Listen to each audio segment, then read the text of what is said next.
Meanwhile, I'm joined by Ryan Tubridy. Ryan from Virgin Radio. Mike, good morning. Welcome. Why are you not supping on a 2-litre jar of coffee here? I'm shocked. Do you know what? I actually had one cup of coffee this morning when I came back in after sleeping for an hour. Congratulations.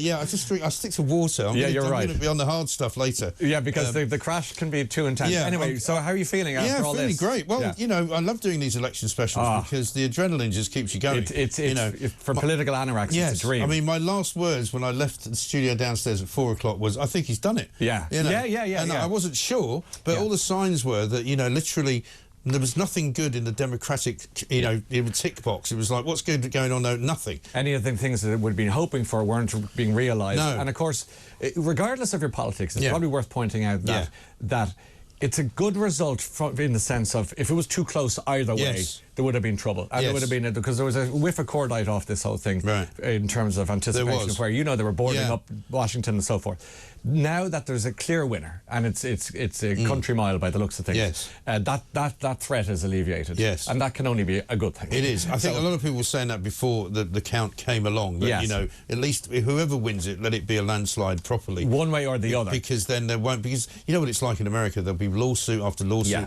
I mean, you're probably old enough to remember the hanging chads of Florida. Of course I am old enough to remember that. You know, and that's, you're talking about George W. Bush and Al Gore. Yeah. And it's an interesting election to point out because, of course, Al Gore won the popular vote. Yes. Hillary Clinton won the popular vote. They never, of course, went on to win the presidency. And famously, I think, was it Dan Rather who called it for Al Gore and got it completely wrong. CBS, and they completely had to change the way they did their exit polling because they called it for Al Gore and they were wrong. Well, there you are. And today is momentous because Donald Trump, of course, looks like he's won the popular vote on top of the Electoral College, on top of the Senate. Where are we on the House? Well, they think he's probably going to keep the House. It was currently Republican. They think they'll have that as well. Sweep. So it'll be a clean sweep. Yeah, it is remarkable. It just goes to show you how badly the Democrats have fallen because, you know, they won back in 2020 by not a massive margin, but they did just about enough. Yeah. Whereas now, they've literally just sort of dissipated everything that they had. From the couch, because that's all I am. I'm not an expert, but I'm an anorak about these things. And from the couch, I was wondering, why did they not look at the recent history books? For example, the day before the last, in 2016,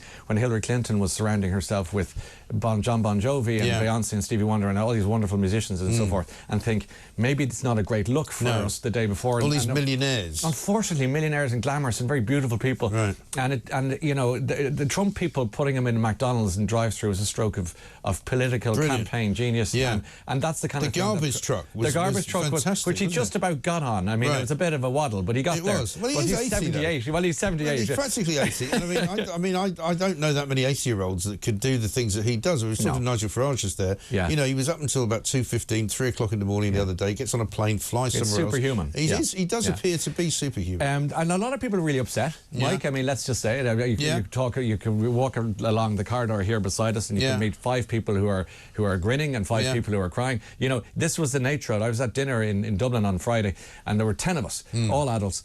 And I went around the table. I said, not your heart, your head only, please. Yes. Predict this. Yeah. It went 5 and 5. Yeah. Gender-based. Yes. 5 women said Harris. Yeah. 5 men said Trump, and the men actually wanted Harris to win, but their gut was Trump. I don't know what that straw poll, that caucus in the restaurant says, but it does illustrate one thing, if nothing else, how divided people were, even from across the Atlantic Ocean. True. But of course, one of the things that we've been talking about, and Donald Trump said himself in the speech, his victory speech this morning, they have got a pretty broad coalition of different groups of people now. You know, the Democrats haven't anymore. The Democrats have got this kind of narrow base of people who are frightened to tell you what a woman is, who are frightened to tell you whether, you know, transgender people should be treated differently. They don't know how to answer questions. Kamala Harris didn't answer any questions through the whole campaign. And whereas, you know, he's got many young men voting for him, he's got many Latinos voting for him, he's got many black Americans, many Muslim Americans, he's got a broad coalition. Because nowadays, it's almost like the right wing are the punk rockers. You know, and the establishment is the left. But tell that to all the women who are crying today, who are upset about They need to get over it. That's the kind of thing now that ungenerous spirit is unbecoming. I was laughing with Chris Evans a bit earlier on because I've been to the White House a few times. Yeah, have you? Yeah, because they just a little Irish side of things. Every St. Patrick's Day, the president, since John F. Kennedy, the president of America, invites the Irish Prime Minister, the Taoiseach as we call him, over to what's called the Shamrock Shamrock ceremony. Right. And then there's a lunch up in Capitol Hill and so forth. So I was there for George W. Bush with Bertie Ahern, and then again with Enda Kenny and Barack Obama. And it is quite an extraordinary place to visit, because if you watch West Wing, for example, it's an amazing place. And sometimes a building can be imbued with not so much power is probably a bit mad of a word, but certainly history and a sense of place. Right. And it is an awesome a place of awe to visit. I used to go there a bit when I was based in America for about 10 years. Yeah. And I always remember the first time I went into the press room at the White House, which when you see it on TV looks massive. Yeah. But it's really small. It's a broom cupboard. And I think tiny. they think they nearly do that on purpose because they don't probably like people like you having an opinion or being there in the first instance. No, exactly. Well, you can't get anywhere near the front row. Yeah, well, they're all taken. Sit way at the back, you know. But don't you think that? I think that people like us here in London, as we are today, but the Americans treat their president, I think, when you see it up close, he is the monarch. Yes. I mean, it is. It's the office, isn't it? It is the office, and that's right. And there's that famous episode in West Wing when the priest, Carl Malden, plays him. He's talking to Jed Bartlett, and they're having a row. And Bartlett said, "You've got to respect this office, even if you don't respect the man." Yeah. And I think that's going to be a problem for a lot of people, but they have to get there. But it is. You watch Hamilton, the musical, you know, and they've replaced King George III with, of course, a different class of monarchy. But it's not boring, Mike. It's not boring. It's never boring here, because people keep saying to me, what are you going to do if it's a tie, or what are you going to do if nothing happens? We walked in last night and thinking, well, there's nothing really going on. I came in at about 11 o'clock last night and there was no news. It was like, have we got any news at all? No, nothing. Have we seen any trends? No, nothing.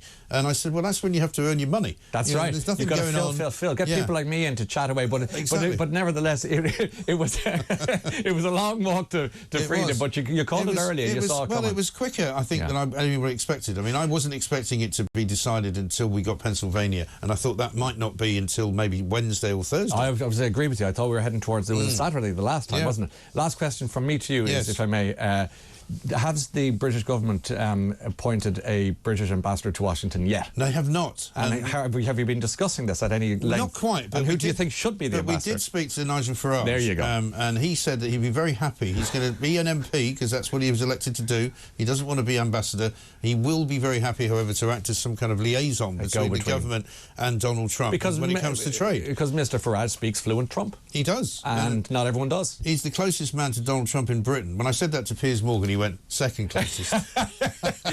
There's a row I'd like to watch. Those two are constantly going at it. No, I know it's that. Very funny. Right, good to see you. Great to see you, Mike. You're on the air soon. I'm going to go and do my other job. Yeah, all right. Okay, have a good one. See you later. Thank you very much indeed. Ryan Tubridy there, talking about political history and all the sorts of things that we love here at Talk.